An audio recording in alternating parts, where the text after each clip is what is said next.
그 어느 블로그에 보니까 뭐 반포에 사시는 분인가 봐요. 예. 그 반포에 사시는 분의 블로그에서 이제 이 신격 교리에 대해서 참된 신격을 오해하지 말라는 이 제목. 그러니까 양태론적 단일 신론의 함정이라고 하면서 참된 신격을 오해하지 말라고 하면서 이제 글을 올려놨더라고요. 그래서 이분의 이러한 문제에 대해서 답변하는 그런 시간을 가지려고 합니다. 거기 첫 번째 큰 제목 보면은 양태론적 단일 신론의 함정, 그죠? 점점 해가지고 참된 신격을 오해하지 말라 그러죠. 이분의 이제 글을 보니까 하나님을 영, 혼, 몸의 세 요소를 지니고 있는 단일한 한 인격체로 설명하는 신격 교리는 성경의 가르침을 왜곡하며 기독교 정통 신앙을 위배하는 이단적 사상이다. 그 구체적인 이유는 다음과 같다 그럽니다. 첫 번째는 성경이 명시한 세 분의 구별된 인격을 부정한다. 성경은 성부, 성자, 성령이 각각 독립된 지성, 감성, 의지를 지닌 구별된 세 인격체로 존재하신다고 계시한다. 요한일서 5장 7절은 하늘에 증거하시는 세 분이 계시니 곧 아버지와 말씀과 성령이라고 명확히 기록하고 있다. 여기서 성경은 복수인 세 분이라고 선언한다. 그러나 이 교리는 하나님을 단일한 한 인격체로 축소함으로써 성경이 증언하는 세 인격의 독립성을 훼손한다 그럽니다. 그래서 여기서 답변할 수 있는 것은 이 하나님의 세 인격, 그러니까 쓰리 퍼슨이라는 표현이 성경에 직접 나오지 않는다는 점을 여러분들은 아셔야 되고요. 그리고 요한 1서에서 말하는 이것은 삼중적으로 하나의 증거를 말하는 것이에요. 철학적인 의미에서 세 인격체를 말하는 게 아닙니다. 하늘의 증거가 하나일 수밖에 없는 이유는 다른 거 아니에요. 하늘에서 아버지의 하나님이 숨을 통해서, 아버지의 숨은 거룩한 성령입니다. 그 숨을 통해서 말씀이 나오겠죠. 그렇게 나온 말씀이 증거라는 것이에요. 이 증거, 구술 증거라는 게 있잖아요. 구술 증거는 증언이라고 볼 수 있는데 한 분 하나님의 하나의 증언이라고 이해하시면 돼요. 그래서 9절에 뭐라고 하냐면 세 분의 증거라고 하지 않고요. 하나님의 증거는 위대하다고 그렇게 얘기를 합니다. 그러니까 한 분 하나님의 증거라는 얘기예요. 자, 우리 여기 문제 둘째 보면 성부와 성자의 인격적 관계와 상호작용을 무의미하게 만든다. 성경 곳곳에는 성부 하나님과 성자 예수 그리스도가 서로 대화하고 교제하는 장면이 등장한다. 히브리서 1장 8절에서 아버지가 아들에게 오 하나님이여 라고 부르는 장면, 예수께서 겟세마네 동산에서 아버지께 기도하는 장면, 예수께서 침례를 받으실 때 하늘에서 아버지의 목소리가 들리고 성령이 비둘기처럼 내린 장면 등 세 인격이 동시에 존재하며 소통하고 계심을 보여준다. 만약 하나님이 단 하나의 인격체라면 이러한 성경의 기록들은 한 인격이 혼자 벌이는 연극이나 자문자답에 불과하게 된다 그래요. 그렇게 얘기합니다. 근데 사실 성경 어디에도요 성부와 성자가 서로 주고받는 대화는 없어요. 그리고 여기서 상호관계라는 것은 두 개의 독립된 인격을 증명하는 것이 아닙니다. 그러니까 우리는 제한된 몸 안에 혼과 영이 있잖아요. 그죠? 근데 하나님은 영, 혼, 몸이 떨어져 있어도 하나로 연결된, 어떻게 보면 세상보다 크신 분이에요. 우리는 구원받고 나서 새 사람이 있고 겉사람이 있어요. 옛사람이 있어요. 그죠? 그것은 우리의 새 성품을 갖고 옛 성품을 가졌다는 얘기지 두 인격체가 됐다는 얘기가 아니에요. 마찬가지로 하나님도 신성과 인성으로 상호관계를 가졌다고 해서 두 위격이 되는 게 아니란 얘기예요. 그리고 특히 이제 요한복음 12장을 보면은 위격과 위격의 대화라기보다는 신성한 자신을 향한 인성의 위치에서 기도했다고 이해하시면 돼요. 두 독립된 인격의 대화가 아니란 말이에요. 그리고 그 기록을 보잖아요. 단순히 예수님의 기도하고 하늘의 응답을 기록하면서 예수님이 그런 말씀을 하세요. 이 음성이 난 것은 나를 위한 것이 아니라 너희를 위한 것이라 그러거든요. 그러니까 하늘에서 난 음성은 예수님에게 직접 대답하신 게 아니라는 얘기예요. 주변 사람들에게 하나님이 자신의 인간적 사역을 인정하신다는 사실을 증거하고 선포하기 위한 그러한 공적인 음성이라는 뜻이에요. 그래서 주고받는 대화라기보다는 공적인 선포라고 보시면 됩니다. 뭐 침례 받으시는 그 현장도 마찬가지예요. 거기서도 선포를 하신 거예요. 예. 그렇게 이해하시고 문제 세 번째 보니까 사벨리우스주의, 그러니까 양태론자와 같이 예수 유일주의 이단 사상으로 귀결된다. 예수 그리스도가 성부 하나님 자신이며 단지 육신을 입고 나타난 형태에 불과하다는 주장은 전형적인 양태론의 오류이다. 정통신앙은 인격을 혼동하지 않고 본질을 나누지 않는 삼위일체를 고소한다.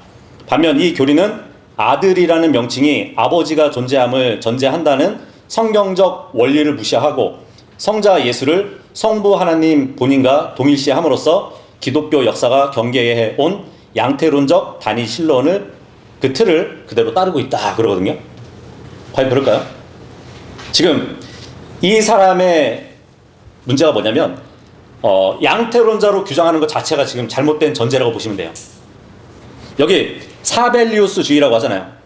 그러니까 성부나 성자나 성령이 단순히 시대마다 바뀌는 세 가지 가면이나 역할로 보는 교리예요.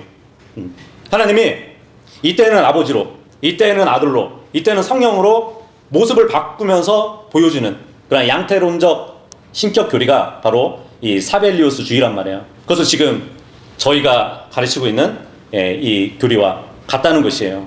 전혀 다른 거예요. 자, 그런데 한 물이 있어요.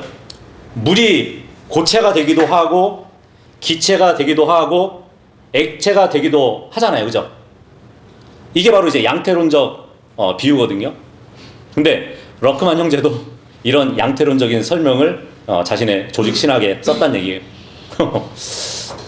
하지만 사람 몸 안에 보이지 않는 혼과 또 영이 있듯이 골로새서 2장 9절의 말씀처럼 신격의 모든 충만이 몸의 형태로 그분 안에 거하신다는 그 한 분 하나님을 우리가 믿는 것이에요. 예. 자, 그리고 문제 네 번째가 뭐냐면 삼위일체의 일체성만 왜곡되게 강조하여 다신론이나 삼신론의 두려움에 매몰된다. 삼위일체는 세 인격이 동등하고 영원하게 존재하면서 동시에 한 분 하나님이시라는 조화로운 진리이다. 이 교리는 세 인격을 인정하는 것을 다신론적 우상숭배로 왜곡하여 비판한다. 그러나 삼위를 지우고 일체만을 강조하다 보니 결국 성경적 하나님이 아닌 자신들의 임의로 정리한 단일 인격체라는 가상의 우상을 만들어내는 결과를 초래한다 그럽니다. 세 인격을 반대하는 그 이유가 정말 삼신론에 대한 막연한 두려움 때문일까요? 그렇지 않아요. 성경이 하나님을 반복해서 한 분이라고 선언하기 때문에 우리가 믿는 거예요. 그 신명기 6장 4절에도 보면 오 이스라엘아 들으라 주 우리 하나님은 한 주신이라 그러잖아요. 그리고 이사야서 44장 6절에도 보면 나 외에는 하나님이 없느니라 그럽니다. 그리고 이사야서 45장 5절에도 보면 나는 주니 나 외에는 다른 이가 없느니라 그럽니다. 근데 이런 구절들은 하나님을 단순히 본질이 하나라고 이렇게 말하는 것이 아니라 존재 자체가 한 분이심을 강조하는 거예요. 새 위격, 새 인격이라는 표현이 오히려 새 존재를 연상시킬 위험이 있는 것이에요. 그렇지 않나요? 사실 삼위일체를 믿는 사람들이 실제로는 한 분 하나님을 믿는다고 인정하면서도 새 인격, 그러니까 세 개의 자의식을 가진 존재를 떠올리게 만든다는 얘기예요. 오히려 성경적인 표현이 아닌 것입니다. 예. 자, 그리고 큰 제목 두 번째, 양태론적 단일 신론의 함정, 단일 인격 신격 교리를 믿게 된 원인과 근거라고 이렇게 글을 올렸더라고요. 그러니까 하나님은 세 인격이 아닌 영, 혼, 몸을 가진 단일 인격체로 해석하는 주장이 발생하고 이를 따르는 이들이 생겨난 원인과 그들이 제시하는 성경적 근거는 다음과 같다 그럽니다. 주장하는 성경적 근거가 뭐냐면 인간의 3분설을 하나님의 구조에 그대로 투영했다 이거예요. 창세기 1장 26절에 보면은 우리의 형상대로 우리의 모양에 따라 사람을 만들자는 이 구절, 그리고 데살로니가전서 5장 23절에 보면 사람의 영, 혼, 몸이라는 인간의 구조를 근거로 삼는다 이거예요. 이게 잘못됐다는 것이에요. 근데 인간이 하나님의 형상대로 지음을 받았어요. 그래서 영, 혼, 몸 세 부분으로 구성된 단일 인격체란 말이에요. 그러면 하나님 역시도 아버지 혼, 성령 영, 몸 예수 그리스도 이 세 가지 요소를 이루는 단일 인격체라는 논리를 우리는 피고 있는 것이란 말이에요. 예. 창세기 1장 26절에서 27절은 이제 사람이 하나님의 형상대로 창조되었다고 분명히 말씀하죠. 그렇다면 형상이라는 것은요, 원형을 어느 정도 반영한다고 볼 수 있는 거예요. 그죠? 데살로니가전서 5장 23절에 사람이 영과 혼과 몸으로 이루어져 있음을 분명히 보여준단 말이에요. 형상은 원형을 반영한다. 그러니까 인간이 영, 혼, 몸으로 구성되어 있다면 하나님께도 이에 대응하는 실제가 있을 수 있다는 얘기예요. 사람은 한 사람이지 세 사람이 아니잖아요. 영과 혼과 몸이 구별되지만 한 인격을 이룬단 말이에요. 마찬가지로 하나님도 영, 혼, 몸과 같은 구별을 가지시면서도 한 하나님이실 수 있다는 것입니다. 예. 성경을 딱 보면 이제 하나님에 대해서 이런 표현들을 사용해요. 뭐 구약만 봐도 영을 얘기합니다. 창세기 6장 3절에 보면 하나님이 나의 영이 사람들과 더불어 항상 다투지는 않을 것이라 그래요. 예. 자신의 영을 말씀하신단 말이에요. 그리고 이사야서 42장 1절에 보면 하나님이 자신의 혼을 얘기합니다. 내 혼이 그를 기뻐하니라 그래요. 그리고 레위기 26장 30절에도 내 혼이 너희의 가증한 것들을 싫어하느니라 그래요. 예. 하나님의 혼을 말씀하신단 말이에요. 자, 그리고 몸은 성경 여러 곳곳에 주의 천사로 나타나신 몸이 기록되어 있어요. 뭐 그뿐만 아니고 하나님께서 사람들에게 손, 눈, 얼굴, 발 이런 표현으로 자신을 계시하는 구절들이 또 있어요. 근데 이러한 구절들을 딱 종합해 보잖아요. 그러면 하나님도 영, 혼, 몸에 해당하는 실제가 있다는 것이고요. 인간의 3분 구조는 그것을 반영한다고 우리는 설명할 수 있다는 얘기예요. 하나님의 형상과 모양으로 만드셨다면 하나님은 반대로 우리의 형상과 모양대로 계시는 분이라고 말할 수 있겠죠. 물론 이제 구별이 있다면 그분은 창조주고 우리는 창조물일 뿐이에요. 그죠? 예. 자, 그리고 두 번째 문제가 뭐냐면 그리스도의 신성을 증언하는 구절들을 단일 인격의 증거로 문자 해석한다. 요한복음 14장 9절에 나를 본 자는 아버지를 본 것이라는 이 구절이나 요한복음 10장 30절에 나와 아버지는 하나니라는 구절을 문자 그대로 받아들인다. 이를 성부와 성자가 본질적으로 하나라는 뜻이 아니라 예수 그리스도가 곧 성부 하나님 본인이라는 뜻으로 해석을 한다 그럽니다. 맞죠? 요한복음 14장 9절에 보면 나를 본 자는 아버지를 보았느니라 이 말씀을 해주시잖아요. 우리는 문자 그대로 이해해야 돼요. 예수님은 아버지를 본 것 같다라고 말씀하지 않으신단 말이에요. 아버지를 보았다 그런단 말이에요. 그죠? 그렇다면 예수님은 아버지를 완전히 계시하시는 분일 뿐만 아니라 아버지 자신이 완전한 사람으로 오신 분이라는 것을 알려주시는 거예요. 그게 골로새서 2장 9절의 말씀. 그분 안에는 신격의 모든 충만이 몸의 형태로 거하신다는 말씀. 여기서 모든 충만이라는 표현은 하나님의 일부 속성이나 뭐 일부의 위격이 아니라 신격 전체가 그리스도 안에 거하신다는 말이에요. 예. 그래서 예수님은 하나님의 일부가 아니라 하나님 자신의 완전한 나타나심이라고 알려주시는 거란 말이에요. 그래서 디모데전서 3장 16절에 하나님께서 육신으로 명백히 나타나셨다고 기록을 해주시는 거란 말이에요. 예. 매우 중요한 근거죠. 이 성육신에 대한. 둘째 위격이 육신으로 나타났다거나 성자가 육신으로 나타났다고 하지 않아요. 하나님께서 육신으로 나타나셨다고 기록하고 있기 때문에 뭐 우리가 자연스럽게 이해할 수 있는 것은 하나님 자신이 인간으로 낮아지셨다는 것이에요. 그죠? 요한복음 10장 30절에도 보면은 나와 내 아버지는 하나이니라, 이 말씀을 단순히 어떤 목적이나 본질의 일치가 아니라 하나님이 한 분이라는 선언으로 우리는 이해하면 돼요. 자, 그리고 세 번째 문제가 뭐냐면 구약의 현현과 계시록의 묘사를 아전인수로 적용한다. 창세기에 등장하는 멜기세덱을 성육신 이전의 예수 그리스도를 보며 이를 하나님의 물리적 몸을 지니고 계신 증거로 삼는다. 또한 요한계시록에 묘사된 하늘의 보좌가 오직 하나뿐이며 그 보좌에 앉으신 분도 한 분이라는 점을 들어 하나님은 여러 인격이 아니라 단 한 분의 인격체일 뿐이라고 주장을 한다. 그럽니다. 예. 구약의 현년, 그러니까 주의 천사를 얘기하는 건데, 이 구약의 현년과 요한계시록을 뭐 아전인수로 적용하는 것이 아니라 성경을 문자 그대로 연결해서 해석하는 것이에요.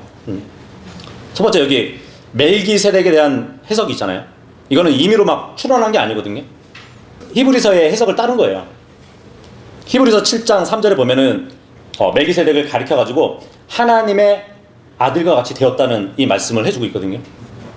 여기서 하나님 아들과 같이 되었다는 말, 이것은 이꼴이라고 보시면 돼요. 예를 들어서 이제 요한에서 3장 2절에 그런 말씀이 있어요. 그분께서 나타나실 때 우리가 그분과 같이 되리라 그러거든요. 네. 우리가 이제 부활의 몸을 입을 때는 영광스러운 몸을 입을 거란 말이에요. 영광 비슷한 몸이 아니라 예수님과 같은 영광스러운 몸을 진짜로 입는다는 말씀이에요. 예. 그래서 단순한 예표에 그치지 않고 창세기 14장에 나타난 이 멜기세덱이 성육신 이전의 그리스도의 현년일 가능성을 충분히 인정할 수 있겠죠. 또 구약에 보면 이제 여호와 하나님께서 사람의 모습으로 나타나셔가지고 아브라함과 식사도 하시고요, 야곱과 씨름도 하셨고요, 여호수아 앞에 군대 장관으로 나타나신 그러한 기록이 있습니다.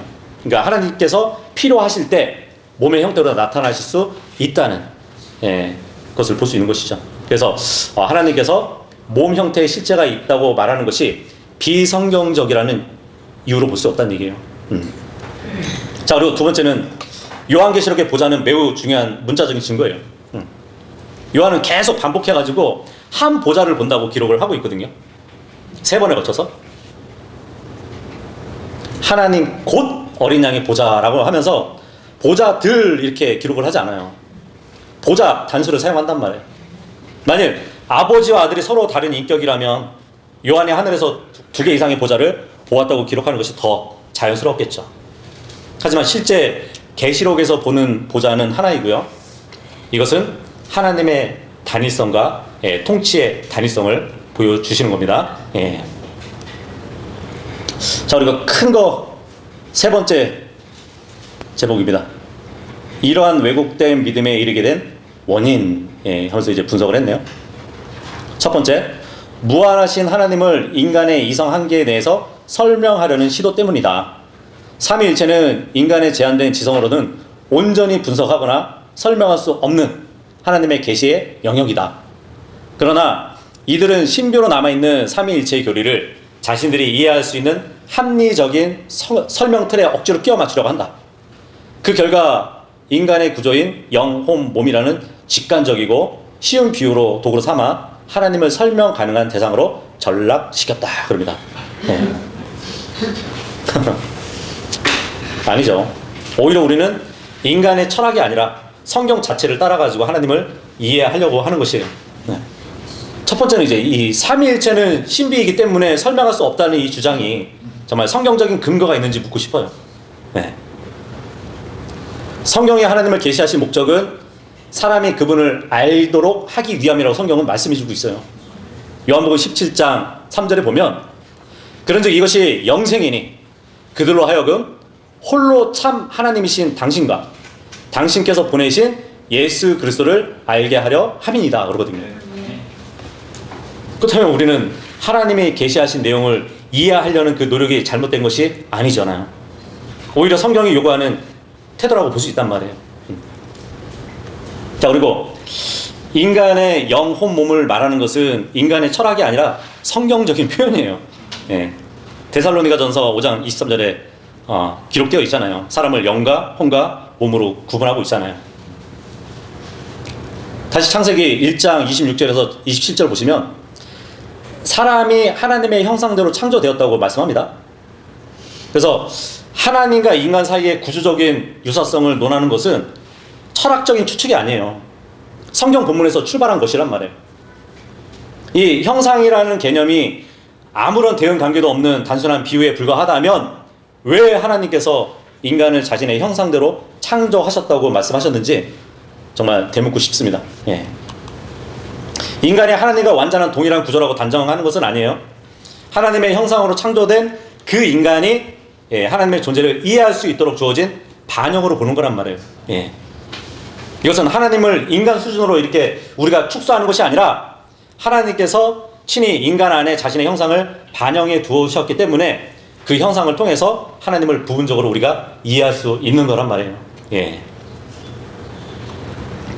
그러면서 이제 두 번째 문제점을 얘기합니다. 다신론을 경계하려는 과도한 평양 때문이다. 새 인격을 강조하는 정통 삼위일체 교리를 들었을 때 이를 세 분의 신이 별개로 존재하는 삼신론이나 다신론으로 오해하기 쉽다. 이러한 오해와 두려움 때문에 하나님은 무조건 유일무이한 단 한 분이어야 한다는 일체성에만 집착하게 되었고 결국 새 인격의 구별을 완전히 지워버리는 단일 신론의 오류에 빠지게 되었다. 그럽니다. 예. 우리는 다신론을 두려워해서가 아니에요. 성경이 반복해서 선언하는 그 유일하신 하나님을 그대로 믿는 것이에요. 예. 그리고 새 인격을 거부하는 이유는 어떤 우리의 심리적인 두려움 때문이 아니라 성경에 명백한 선언이 있기 때문이에요. 그래서 성경은 반복해서 주는 한 분이시라고, 나 외에는 하나님이 없다고, 하나님은 한 분이시라고 말씀을 하기 때문에 우리는 그 말씀을 그대로 믿는 것이란 말이에요. 그래서 우리는 다신론을 염려해서가 아니라 성경의 가장 기본적인 계시를 지키려고 하는 것이에요. 그리고 정통 삼위일체를 삼신론이라고 비난하는 것도 아니에요. 새 인격이라는 이 표현이 오해를 불러들일 수 있기 때문에 우리가 지적을 하는 거란 말이에요.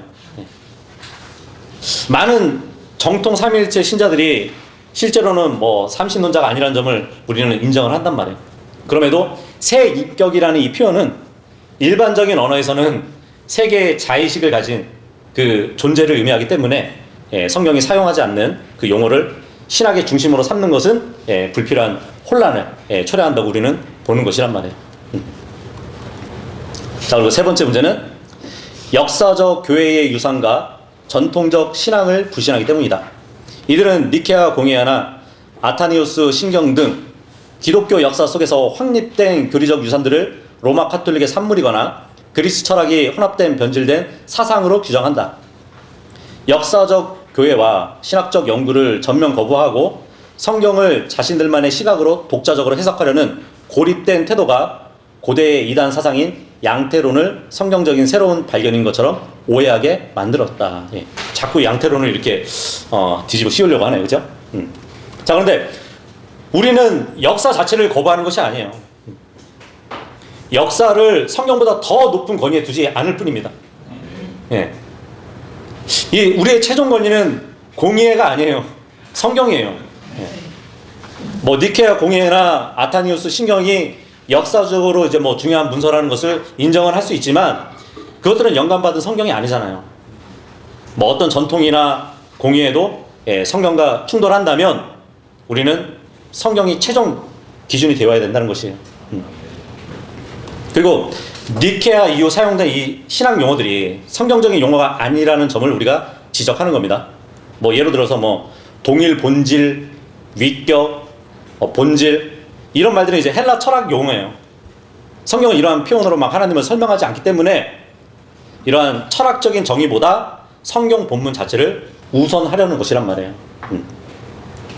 그리고 역사적 교회도 오류를 범할 수 있다고 보는 거예요.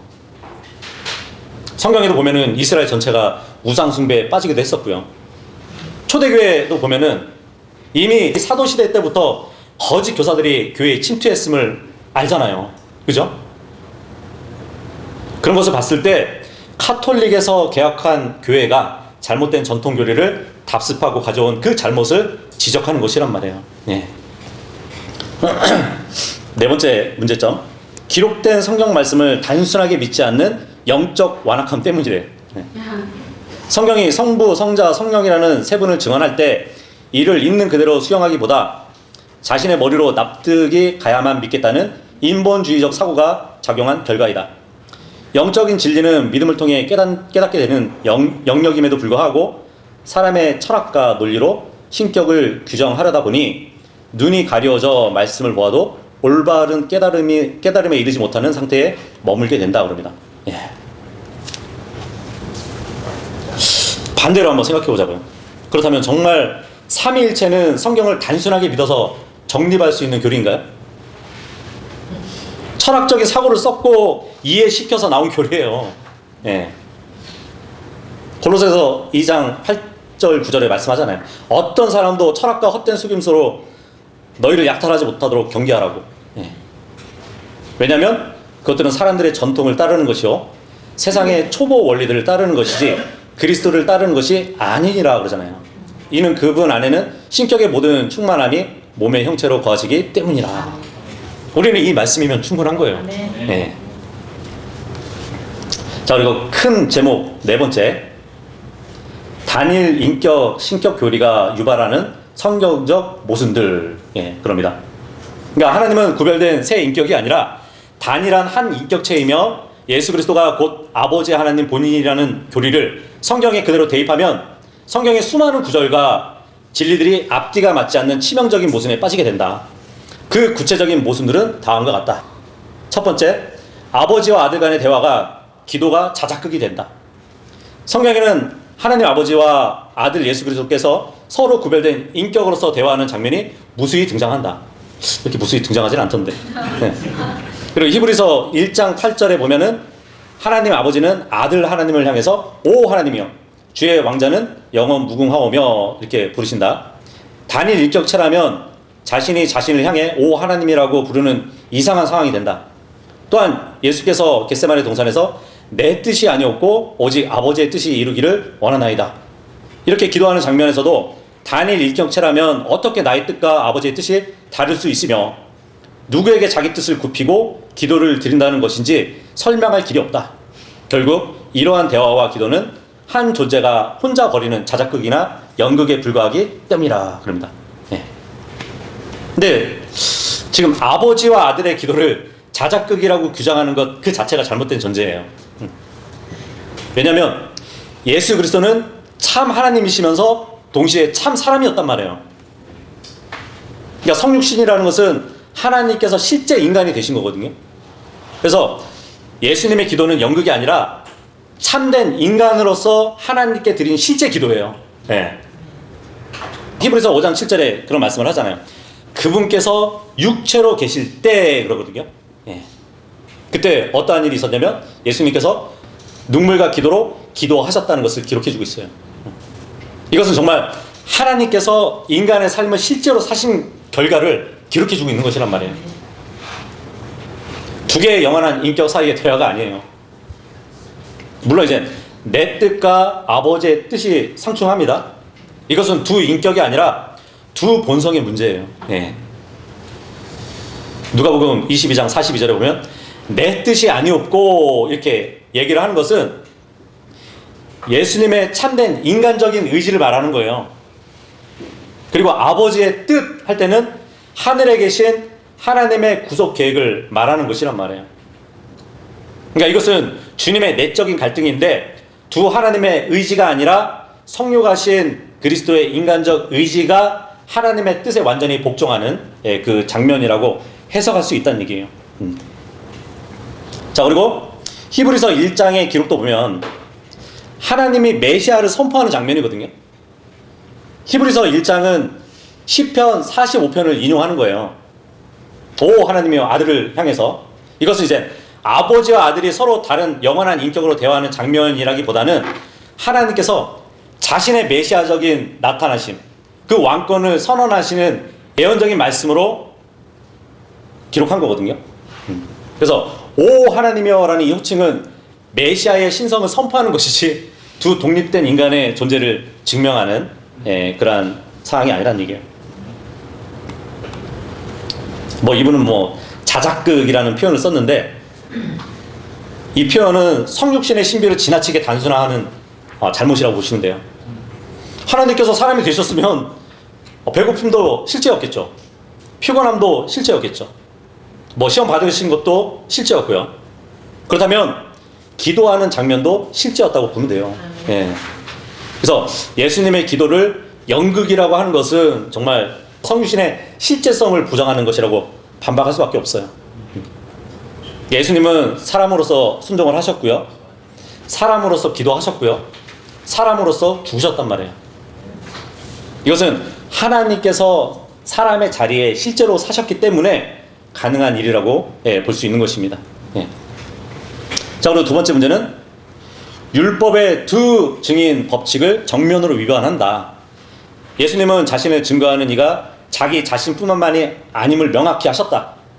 요한복음 5장 37절에 나를 보내신 아버지께서 친히 나에 대해서 증거하셨다고 말씀하셨으며 아버지는 하늘에서 직접 음성을 발하시어 예수님이 자신의 사랑하는 아들임을 증명하셨다. 성경의 율법은 증인이 최소 두세 명이어야 그 증언이 참되다고 규정을 한다. 만약 예수님이 곧 아버지 자신이라면 증인은 결국 예수님 한 명뿐이 되기 때문에 예수님이 하신 증언의 참됨을 율법적으로 입증할 수 없게 되는 모순이 발생한다 그럽니다. 예. 물론 이제 율법은 두 증인을 요구합니다. 예. 두 증인을 요구하는 것이지 두 하나님이나 두 영원한 인격을 요구하지는 않아요. 예. 또 신명기 19장 15절에도 보면은 동일한 그 사실을 확증하는 독립적인 증거가 있어야 한다는 것을 말해줄 뿐이에요. 그래서 뭐 예수님이 침례 받으실 때 위에서 증언하시고 육신으로 오신 그리스도께서 나중에 물과 피로 땅에서 증언하시는 것은 일치하는 두 정안의 역할이라고 또 충분히 볼 수 있습니다. 네. 사실 예수님도 요한복음 8장에 가면 이 문제를 설명하셨어요. 너희의 율법에도 두 사람의 증언은 참되다고 기록되었느니라. 나는 나 자신에 관하여 증거하는 이요 나를 보내신 아버지께서는 나에 관하여 증거하시느니라 그러거든요. 물론 여기서도 예수님이 두 영원한 인격을 설명한 것이 아니라 율법상 요구되는 두 증언을 제시한 것이에요. 다시 말하면 땅에서는 성육신하신 예수께서 증언하시고요. 하늘에서는 아버지께서 음성으로 증언하신 것이. 이렇게 두 증언이 존재하니까 율법은 충족된다고 볼 수 있겠죠. 자, 그런데 우리가 더 깊이 생각하면 사실 성경에 보면은 하나님께서 자기 자신을 증언하는 사례가 있어요. 그래서 이사야서에 보면은 하나님은 나는 나 자신으로 맹세하였노라 그런 말씀을 하세요. 그리고 히브리서 6장 13절에 보면 더 큰 일을 두고 맹세할 수 없으시래요. 하나님은. 그렇기 때문에 자신을 두고 맹세하시는 분이거든요. 한 분이 증언했다 할지라도 문제없다는 얘기예요. 하나님은 최고의 권위자이기 때문에 사실 자신 혼자의 증언 자체가 절대적인 권위를 가져요. 네. 그러니까 하나님께서 하늘에서는 아버지로 땅에서는 성육하신 그리스도로 증언하는 것이 율법의 정신과 모순되지 않는다는 것을 보여줍니다. 자, 그리고 세 번째 문제는 아버지와 아들이라는 인격적인 관계의 정의가 파괴된다. 성경은 지속적으로 하나님을 아버지로 예수 그리스도를 아들로 명시한다. 아들이라는 호칭은 아버지가 있음을 전제로 하며 아버지라는 호칭 역시 아들이 있음을 전제로 한다. 예수님이 아버지 본인이라면 어떻게 자기 자신이 자신의 아들이 되며 동시에 자신의 아버지가 될 수 있는지 논리적으로 성립하지 않는다. 예수님은 나와 내 아버지는 하나이시니라고 하셨을 뿐 내가 곧 아버지라 말씀하지 않았다. 이는 두 인격이 구별되면서도 본질적으로는 완전한 하나임을 보여주는 것이다. 그럽니다. 예. 이것은 아버지와 아들이라는 관계를 마치 사람의 관계처럼 이해하기 때문에 오류를 가져오는 거예요. 예. 하나님은 한 분이시고 아버지와 아들은 동일한 하나님의 혼과 몸입니다. 예. 주의 천사로 나타나셨던 그 하나님의 형체가 죄인의 육신의 모양으로 낮아지신 위치에서 아들이라고 불려지는 것이에요. 예. 아버지는 하늘에 계신 그 하나님의 혼이에요. 그래서 하나님의 신성이 하나님의 인성에 대해서 아들이라고 부르는 것이란 말이에요. 그런 관계를 만드신 거예요. 뭐 다시 언급하지만 요한복음 10장 30절에 예수님은 나와 내 아버지는 하나라고 말씀하셨듯이 이 하나라는 것은 본질만 하나라고 말씀하신 것도 아니고 동일한 하나님이라는 뜻을 말씀해 주고 있는 것이에요. 네. 그래서 요한복음 14장 9절에도 나를 본 자는 아버지를 보았다고 말씀하셨기 때문에 예수님이 곧 아버지라는 것을 말씀해 주고 있는 것이에요. 자, 그리고 네 번째 문제는 보내는 자와 보냄을 받는 자의 구분이 불가능해진대요. 예수님은 나를 보내신 분의 뜻을 행하려고 내려왔다고 말씀하셨다. 단일 인격체라면 자신이 자신을 이 땅에 보냈다는 모순이 생긴다. 또한 예수님은 내가 아버지께로부터 너희에게 보낼 위로자 곧 아버지께로부터 나오는 진리의 영이 오실 때에 라고 말씀을 하셨다. 여기서는 아버지가 보내시고 아들이 구하며 성령이 오시는 그 성경적인 사역의 주체들이 명확히 구분된다. 이들을 단일 인격으로 묶어버리면 이 구절의 행동 주체들을 올바르게 설명할 수 없다 그럽니다. 네. 그럴까요?